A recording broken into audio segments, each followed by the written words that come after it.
খোলো দেখি কি কি করেছো অর্ডার করেছো। এখানে ডক করে দাও, এখানে ডক করে দাও না। তোমাকে চালা বিশাল খাওয়া সেই একবার এনেছিল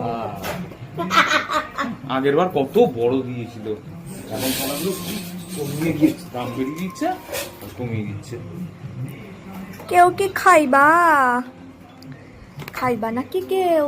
দুটোই একই, খাবারই এটা ভেজ একটা চিকেন, ভেজ না নন ভেজ, কত পয়সা নিল? নন ভেজ আর ভেজ।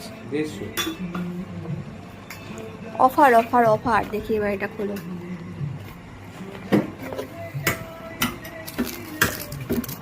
এই জন্য আমি এগুলো অর্ডার করি না। খাইবা আবার বদনামও করবা? হ্যাঁ ফালতু জিনিস এটা, এর থেকে গিয়ে খাওয়া অনেক ভালো। একটা বড় পিৎজা নেওয়া, নিনা নিনা নিনা 200-350 টাকা দিয়ে নেওয়া,